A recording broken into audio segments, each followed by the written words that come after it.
গোপালগঞ্জের টুঙ্গিপাড়া সফরের দ্বিতীয় দিনে স্থানীয় মাল্টিপারপাস পৌর সুপার মার্কেট পরিদর্শন এবং ব্যবসায়ী ও স্থানীয় রাজনৈতিক নেতাদের সঙ্গে কুশল বিনিময় করেন প্রধানমন্ত্রী শেখ হাসিনা। এর আগে সকালে টুঙ্গিপাড়া জিটি মডেল সরকারি প্রাথমিক বিদ্যালয়ে বঙ্গবন্ধু কর্নার উদ্বোধন এবং এসো বঙ্গবন্ধুকে জানি শীর্ষক অ্যালবামের মোড়ক উন্মোচন করেন তিনি। বক্তব্যে তিনি বলেন, বঙ্গবন্ধু কখনোই নিজের জন্য ভাবেননি, তিনি সারা জীবন মানুষের কথাই ভেবেছেন, আর শিশুদের সুন্দর জীবন নিশ্চিত করাই ছিল তার লক্ষ্য। পরনের ছিন্ন কাপড়, থাকার জায়গা নেই, চিকিৎসা পেত না, এটা ওনাকে খুব ব্যথিত করত। সেই জন্য বোধহয় ছোটবেলা থেকে উনি বড় হয়েছিলেন এবং এরপর থেকে মানুষের জন্যই তিনি কাজ করতেন।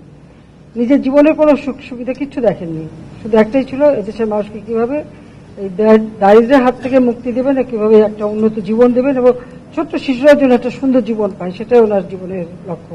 তা মনে করি আজকে যে উদ্যোগটা এখানে নেওয়া হয়েছে এবং এই যে যারা বিশেষ চাহিদা সম্পন্ন শিশু তাদের আঁকা ছবি দিয়ে অ্যালবাম করা বা যে ইতিহাসকে তুলে ধরা ছবির মাধ্যমে, ছবিটা আসলে কথা বলে এবং ইতিহাস জানার সুযোগ ছোট শিশুরা সুযোগ পাচ্ছে, সেটা করার জন্য আমি সত্যি আন্তরিক ধন্যবাদ জানাচ্ছি। আজকের শিশুই হবে স্মার্ট বাংলাদেশের কারিগর, তাই দেশের সঠিক ইতিহাস জানার পাশাপাশি সেভাবেই তাদের প্রস্তুত করতে হবে বলেন সরকার প্রধান।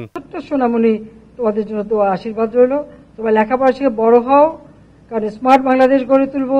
সেই বাংলাদেশে তো তোমরাই হবে আসল স্মার্ট, যা দেশ চালাবে, তাই না? তোমাদের মাঝ থেকে হয়ে আসবে আমার তো প্রধানমন্ত্রী, মন্ত্রী, বড় বড় জায়গায় যাবে, গবেষণা করবে, বিজ্ঞানী হবে। আমরা একসময় চাঁদেও যাব, কোনো চিন্তা নাই। কাজে সবাইকে সেই এখন থেকে সেভাবে প্রস্তুতি নিতে হবে, পড়াশোনা করতে হবে। তাই আমি সেটাই বলি, আমার দোয়া আশীর্বাদ থাকবে। পরে প্রধানমন্ত্রী শেখ হাসিনা প্রাথমিক শিক্ষার্থীদের সঙ্গে খোশগল্পে মেতে ওঠেন। এই স্কুলেই বঙ্গবন্ধু শেখ মুজিবুর রহমান ৪র্থ শ্রেণী পর্যন্ত পড়াশোনা করেছেন। তানজিদ ভুইয়া, মোহনা সংবাদ।